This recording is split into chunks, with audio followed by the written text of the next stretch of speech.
Tudo bem, gente? Vamos começar mais uma aula agora sobre a solubilidade dos gases em água ou num outro líquido qualquer e mais uma segunda parte a respeito dos sais hidratados, estudando a solubilidade dos gases num determinado solvente. Os gases têm uma solubilidade muito alterada quando se mexe na temperatura ou na pressão. Estudando primeiro o efeito da temperatura. Quando você tem um refrigerante qualquer e você deixa esse refrigerante aberto, uma garrafa aberta, fora da geladeira, quando você vai tomar, você percebe que praticamente todo o gás foi embora. Quer dizer, à medida que você aumenta a temperatura, a tendência do gás é escapar do líquido. Quer dizer que as atrações entre as moléculas do gás e as moléculas do líquido são muito fracas. Então, qualquer aumento de temperatura rompe essas ligações e o gás tende a ficar na forma de gás, não como substância dissolvida. Bom, aí a gente chega a uma conclusão muito simples. Quanto maior a temperatura, menor a solubilidade do gás. Bem, cada gás tem a sua solubilidade especificada numa certa temperatura.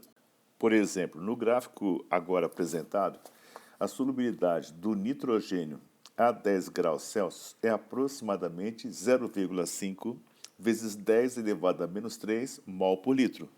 Bem, essa é a quantidade que você consegue dissolver do nitrogênio em 1 litro de solução. Agora, enquanto o nitrogênio tem essa solubilidade de aproximadamente 0,5 vezes 10 a menos 3, o oxigênio tem nessa mesma temperatura tem uma solubilidade igual a 1,5 vezes 10 elevado a menos 3 mol por litro. Bem, é muito difícil você tentar adivinhar qual vai ser a solubilidade, se vai ser muito alta ou muito baixa. Mas tem algumas coisas que você deve já saber. Por exemplo, se as substâncias são polares, elas devem se dissolver bem em substâncias polares. Se a substância é apolar, ela deve se dissolver bem em solventes apolares. Tá bom, mas de qualquer forma, você não vai ser obrigado a saber qual é a solubilidade decorada. Vai ser dado um gráfico e você vai interpretar. Você pode observar nesses dois casos, dos gráficos do nitrogênio e do oxigênio, que à medida que a temperatura vai aumentando, a solubilidade vai diminuindo. Como eu falei de um refrigerante, então eu queria chamar a atenção de você o seguinte: cada vez que você vê uma bolha, a bolha significa um pequeno alvéolo onde você tem um gás que não está dissolvido. Então ele empurra as moléculas do líquido e tem o formato esférico de uma bolha. Tá bom, então o que tem dentro de uma bolha? A bolha é constituída basicamente do gás carbônico não dissolvido. Agora, o gás dissolvido você não enxerga. A bolha corresponde ao gás não dissolvido. Com relação à pressão, existe mais ou menos alguma coisa assim óbvia. O gás ele é empurrado para dentro do líquido, ele é forçado a entrar no líquido. Logicamente, nós dizemos que o gás ele se dissolve sob pressão. E quanto maior a pressão você exerce, mais moléculas do gás se dissolve. Então existe uma lei chamada Lei de Henry, que diz o seguinte: a solubilidade do gás é diretamente proporcional à pressão parcial que esse gás está exercendo sobre o líquido. Então, a fórmula simplificada quer dizer assim: S é igual a K, H corresponde à inicial da palavra Henry, que é a chamada lei de Henry, e chamada constante de Henry, vezes a pressão. Quer dizer, a solubilidade é proporcional à pressão a que esse gás está submetido. Tem que tomar um certo cuidado quando você tem uma mistura gasosa. Por exemplo, o ar atmosférico. O ar atmosférico é formado de 20% de oxigênio e 80% de nitrogênio. Bem, então se você vai comprimir o gás, isto é, você vai comprimir o ar atmosférico sobre o líquido à pressão de uma atmosfera, por exemplo. Mas correspondente ao nitrogênio, a pressão parcial do nitrogênio é 80% da pressão total. Então, para o nitrogênio, vai ser 80% de uma atmosfera, ou seja, 0,8 atmosferas. Quer dizer que a solubilidade do nitrogênio depende da pressão parcial do nitrogênio. E a solubilidade do oxigênio vai depender da pressão parcial do oxigênio. Então, se estiver uma atmosfera, por exemplo, o oxigênio vai corresponder a apenas 20%, quer dizer que vai corresponder a 0,2 atmosferas. Você está injetando oxigênio, não na pressão de uma atmosfera, mas sim na pressão de 0,2 atmosferas. Então, repetindo, a solubilidade é diretamente proporcional à pressão parcial daquele gás do seu interesse. Se você estiver estudando nitrogênio, é o nitrogênio. Se estiver estudando gás carbônico, é o gás carbônico. Não importa a pressão total, importa a pressão de cada componente. Bom, graficamente, como esse comportamento do gás em relação à pressão é diretamente proporcional, então se você fizer um gráfico de solubilidade em função da pressão, você vai ter uma reta, porque já é diretamente proporcional, passando pela origem. Quer dizer, quando a pressão for zero, a solubilidade vai ser zero. À medida que aumenta a pressão, aumenta a solubilidade. Uma última observação a respeito da constante de Henry. Ela pode ser encarada como sendo uma constante de equilíbrio, como se fosse um Kc ou um Kp, que se estuda no capítulo de equilíbrio químico. A segunda parte dessa lição se refere aos sais hidratados. Estes sais, por exemplo, sulfato de sódio decahidratado. Isso quer dizer que no cristal, 10 moléculas de água se alojam no cristal e passam a fazer parte deste sal. Ele existe dessa maneira. Então, sulfato de sódio decahidratado. Bem, o que acontece quando você coloca em água? Porque o meu objetivo é estudar a solubilidade.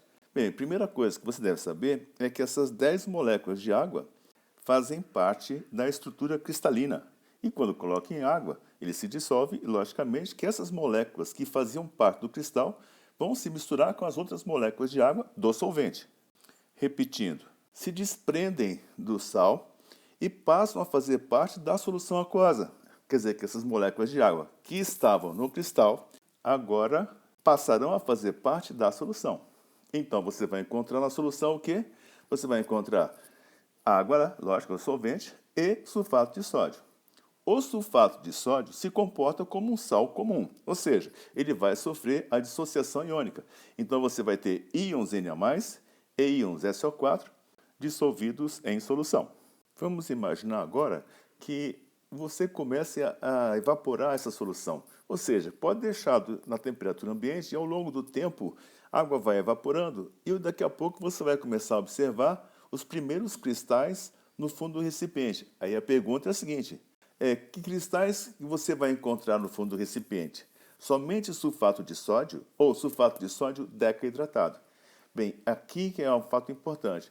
Até a temperatura de 32,4 graus Celsius, o que você vai encontrar vai ser sulfato de sódio decahidratado, isto é, com as 10 moléculas de água. Então, quer dizer, na hora que o sal começa a se formar, a estrutura cristalina dele, os seus cristais, as moléculas de água voltam a fazer parte daquele cristal.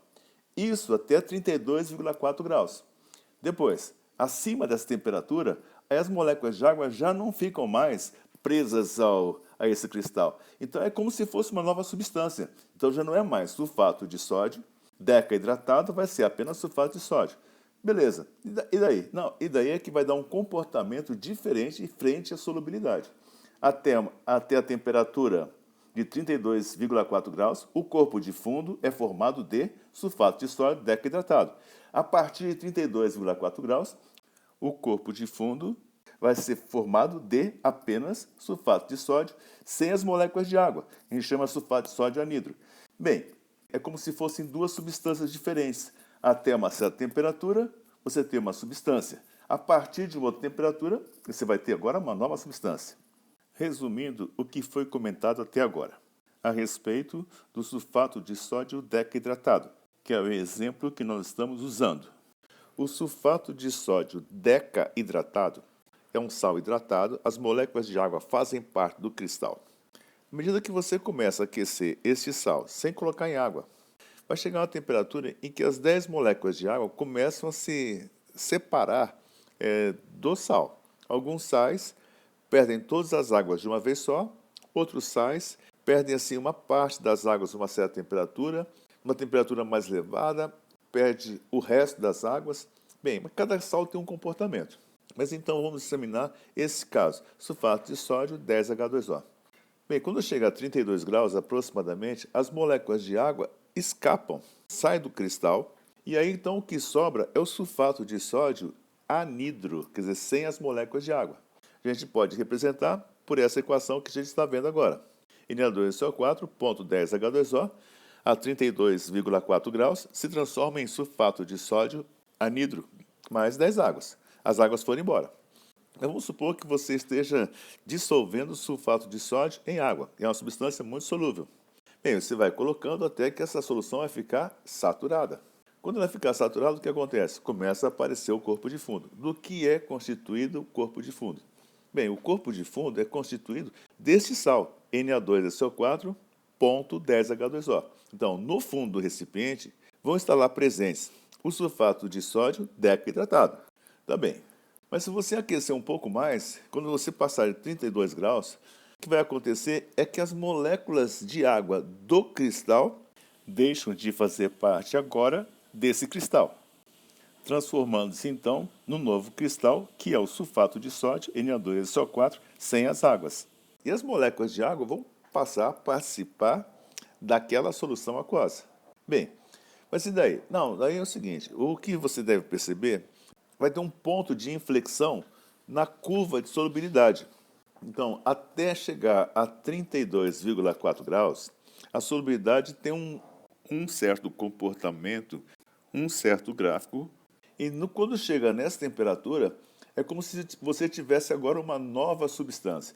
Você ia ter, a partir do 32,4 graus, você vai ter um corpo de fundo agora formado de apenas sulfato de sódio anidro, além da mudança do formato da curva de solubilidade. Muito bem, e aquelas moléculas de água foram fazer parte da solução.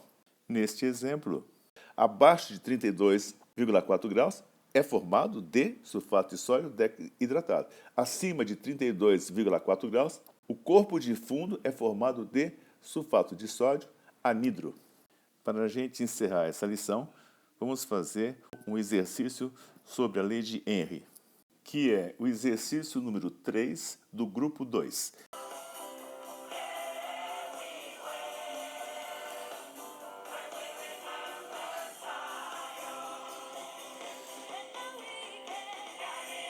A 25 graus e 1 atmosfera, uma amostra de 1 litro de água pura foi saturada com oxigênio gasoso e o sistema foi mantido em equilíbrio nessas condições. Admitindo-se o comportamento ideal para o O2 e sabendo-se que a constante da lei de Henry para esse gás dissolvido em água é igual a 1,3 vezes 10 a menos 3 mol, litro a menos 1, atmosfera a menos 1. Nas condições do experimento, assinale a opção correta que exprime o valor calculado do volume em litros de O2 solubilizado dessa amostra. Muito bem, então o que ele quer saber? Quanto de oxigênio foi dissolvido em água?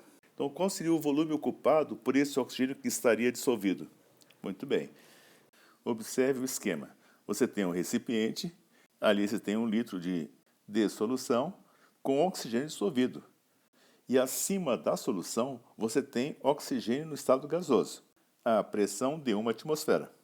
Então, nesse equilíbrio, quando a pressão do oxigênio, nessa parte amarela, for de 1 atmosfera, você tem uma certa quantidade de oxigênio dissolvido nessa solução. Tá bom? Agora, a pergunta do problema é o seguinte: se todo o oxigênio sair da solução, que volume ele ocuparia? Essa é a pergunta. Pela lei de Henry, S é igual a Kp. A solubilidade é diretamente proporcional à pressão. O K é 1,3 vezes 10 a menos 3 mol por litro por atmosfera, e a pressão que vai ser aplicada para esse oxigênio se dissolver vai ser de 1 atmosfera. Sim, aplica a constante. S é igual a Kp. A solubilidade é proporcional à pressão. A constante foi dada, a pressão foi dada, a pressão é de 1 atmosfera. A solubilidade vai ser igual a 1,3 vezes 10 a menos 3 mol por litro. Bom, isso é o que tem dentro da água. Agora, essa quantidade de mols vai sair da água, vamos ver que volume que iria ocupar. Então, você vai aplicar a equação de Clapeyron, PV igual a nRT, onde a pressão vai ser 1, o volume total do gás oxigênio antes de se dissolver vai ser V, isso é igual ao número de mols, 1,3 vezes 10 a menos 3, vezes 0,082, que é a constante dos gases, vezes a temperatura do experimento, que é 25 graus Celsius ou 298 Kelvin. Faz esse monte de cálculo, você vai descobrir qual foi o volume que o oxigênio estava ocupando antes de se dissolver. Dá 3,2 vezes 10 a menos 2 litros. Bem fácil, né? Então, agora é para vocês fazerem um pouquinho de exercício.